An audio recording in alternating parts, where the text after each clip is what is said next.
धीर के लिए कागज कोई काम न करते हैं, जीवन के सूखे पड़े भरे पत्तों से कुआं न भरते हैं।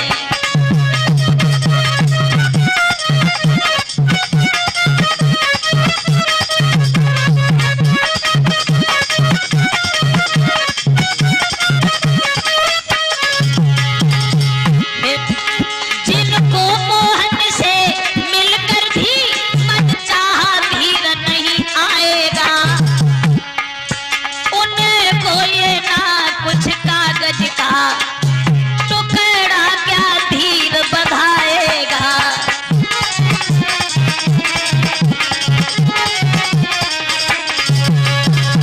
हे उद्धव, ये आंखें तो श्याम के दर्शन की इतनी प्यासी हैं जो भगवान के मिल जाने पर भी मनचाही तसल्ली नहीं मिल सकती, तो ये कागज का टुकड़ा क्या धैर्य धारण कराएगा। क्षमा कीजियो श्याम को वे हैं बिल्कुल लाचार, तुम्हें पता है श्याम को प्रेम मात्र आधार। भगवान को माफ कीजिए, आने में असमर्थ हैं।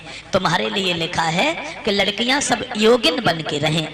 जो ये सुना कि योगिन बन के रहें तो विशाखा नाम की लड़की जली गई है। उधर इधर अरे हम तो वैसे भी योगिन हैं, लेकिन एक प्रश्न का उत्तर चाहिए तुमसे। क्या वो भगवान कन्हैया अपने आप को क्या समझने लगे? क्या भूल गए हैं गुलचा खाना, या चोरी करना छोड़ दिया? इस प्रेम दीवानी भोली सी राधा से रिश्ता तोड़ दिया।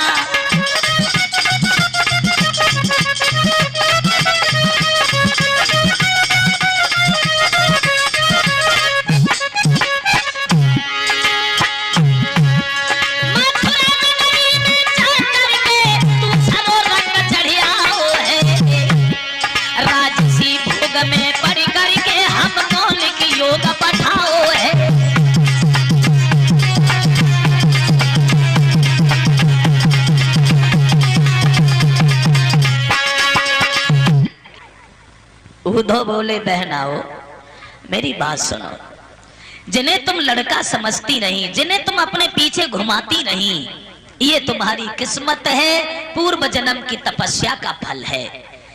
ये वही है जिनके दर्शन करने के लिए महात्मा हजारों साल भजन करते करते मर गए, लेकिन इनके दर्शन नहीं हुए। और वो तीनों लोगों के नाथ तुम्हारे कब्जा में रहे, तुम्हारे पीछे घूमे हैं। ये तुम्हारी किस्मत है। राधा बोली क्या कहा? वो अवतारी है। हाँ, कोई ऐसा मूर्ख नहीं होगा जो घर आया नाग न पूजे और बाबी पूजने जाए। उद्धव इंसान है चाहे भगवान है, लेकिन हमने तो उन्हें कुछ और माना है। क्या माना है? तो राधा बोली है कि दुनिया के लोग कहें कुछ भी, हम एक धारणा धारे हैं।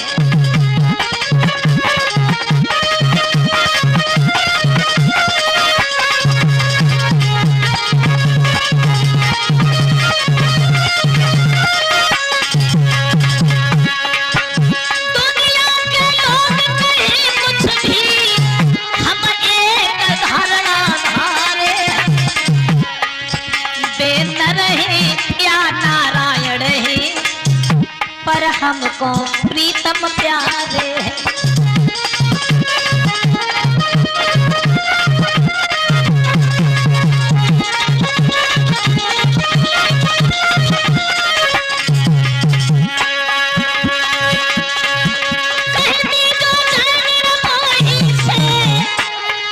हम दुखियन की ममता न धरे,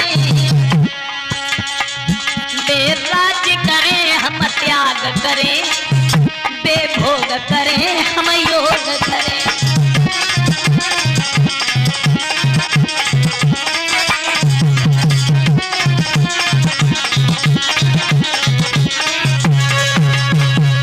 अगर हो सके तो सिर्फ एक बार हमें दर्शन दे जाएं, ये कह करके राधा बिलख पड़ी, उद्धव के होश उड़ गए।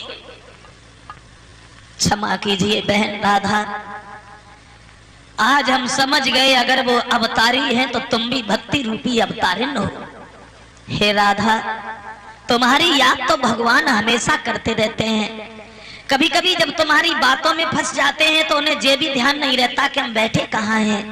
तुम्हारा ध्यान उन्हें बहुत रहता है और आएंगे, वो अवश्य आएंगे राधा, निश्चित आएंगे, क्योंकि भक्तों की भक्ति के अंदर बड़ी शक्ति होती है। आएंगे। जब कहा आएंगे, राधा प्रश्न कर बैठी, आए हैं कबे बंसी वारे, मुरली मनोहर मेरे सांवरे।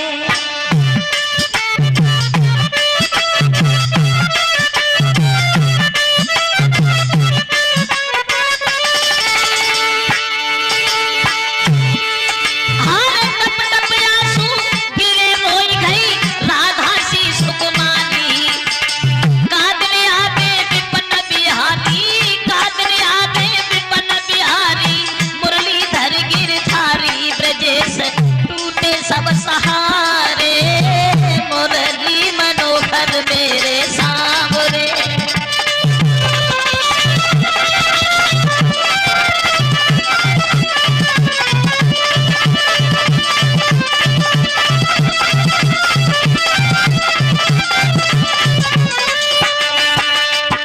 राधा बोली, दुख तो इसी बात का है उद्धव, बचपन से साथ साथ रहे, खेले कूदे पले बढ़े, लेकिन मैंने उनसे कभी कुछ नहीं कहा।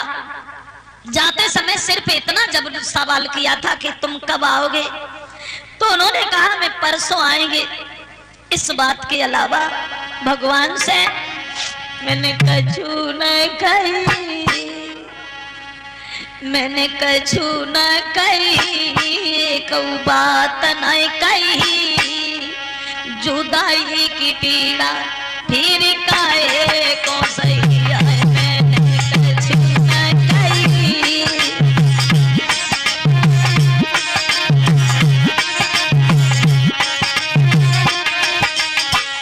बोली है राधा, बड़ी बाधा है उद्धव, अरे वृंदावन की गलियन गलियन घूमे नंद दुलारे,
बिलखती है, रोती है। उद्धव खड़े के खड़े रह गए। अंत में राधा से क्षमा मांगी गोपियों से कि हमें माफ कर दो। आज हम समझ गए कि भगवान को चाहने वाले कितने लोग पड़े हैं, हमें माफ कीजिए। अब हम जा रहे हैं, तुम्हारी खबर हम भगवान को सुनाएंगे। चल दिए उद्धव। लड़कियां सुस्त हो गईं। उद्धव ने कहा अब काहे को सुस्त हो, अब तो तुम्हारी हम खबर भगवान को सुनाएंगे। क्यों? अपने पास से विदा करते समय मगन होके चेहरा प्रसन्न करके भेजना चाहिए, उदास चेहरा करके नहीं भेजना चाहिए। लड़कियां बोली उद्धव आज तक तो ये आस लगी थी कि भगवान आएंगे, नहीं आए, थोड़ी देर तुम आ गए, अच्छा लगने लगा। अब तुम भी जा रहे हो, क्या दशा होगी हमारी आपके जाने के बाद। कि तारे गिन गिन के उधरात कटे भी मोछू।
आकाशवाणी लखनऊ में गाया है, जो रेडियो पे आता है।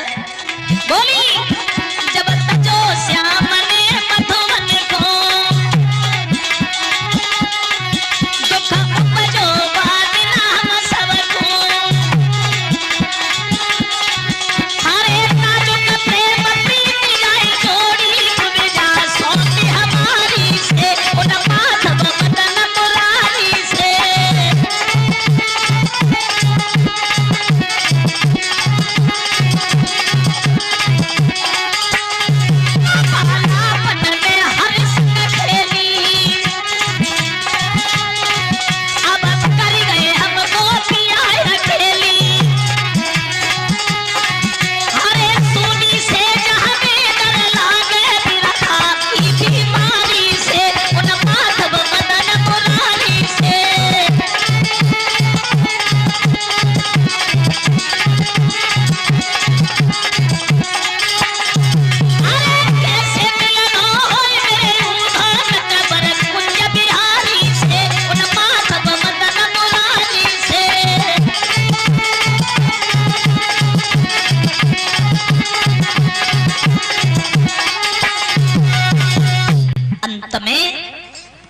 उद्धव वहां से प्रस्थान करते हैं, आ गए मुरलीधर के पास। वृंदावन का वृतांत कहानी सब कुछ उन्होंने बताया। वृंदावन की दशा सुन के कृष्ण के भी आंखों में आंसू आ गए। कृष्ण राधा की याद में, राधा कृष्ण की याद में व्याकुल हैं। जी का विवाह किसके साथ हुआ? बोले आनृत के पुत्र थे रेवतक, और रेवतक की लड़की थी रेवती। और रेवती का जब स्वयंवर रचाया गया तो स्वयंवर को देखने के लिए बलराम भी गए। स्वयंवर किसे कहते हैं? स्वयंवर कहते हैं जो लड़की स्वयं अपने वर को चुने, लड़की खुद अपने पति की तलाश करे, उसे कहते हैं स्वयंवर। पहले के राजाओं का कुछ नियम था, इधर उधर से राजकुमारों को बुला लेते थे, लड़की को दिखाया जाता था, और लड़की को जो लड़का पसंद आया उसी के गर्दन में जयमाला डाल दी, उसी से शादी कर दी गई, बस हो गया स्वयंवर। इसे कहते थे स्वयंवर। और गंधर्व विवाह किसे कहते हैं कि उसने उसके साथ गंधर्व विवाह किया। गंधर्व विवाह उसे कहते हैं जिसे आज के जमाने में कहते हैं लव मैरिज, प्यार में शादी। जैसे आज के युग में कहते हैं लव मैरिज, उसे पहले कहते थे गंधर्व विवाह। तो स्वयंवर किया, बलराम भी स्वयंवर को देखने गए। लड़की ने सबको छोड़ करके बलराम के गर्दन में जयमाला डाल दी और बलराम से शादी हुई। रेवती को साथ लेकर के बलराम द्वारिका में आए। बलराम का विवाह तो रेवती से हुआ। अब आ जाओ कृष्ण की शादी देखें कि भगवान कन्हैया का पहला विवाह कहां से हुआ और किस तरह से हुआ। कुंदनपुर के एक राजा हुए जिनका नाम था भीष्मक। भीष्मक, इनके घर में एक लड़की थी जिसका नाम था रुक्मिणी। और जब रुक्मिणी बहुत छोटी थी, जब बचपन में थी, तब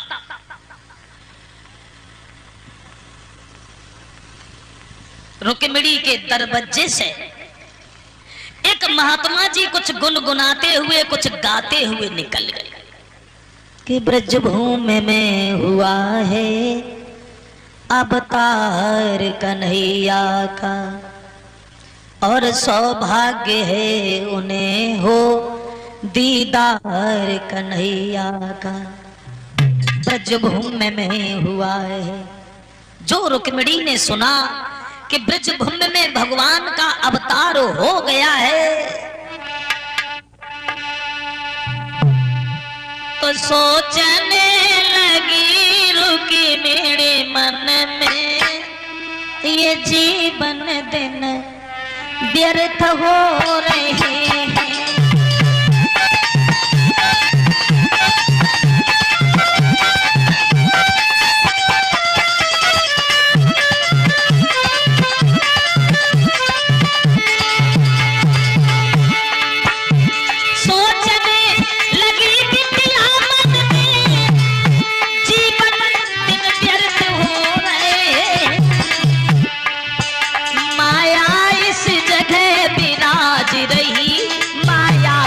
कहां सो रहे हैं।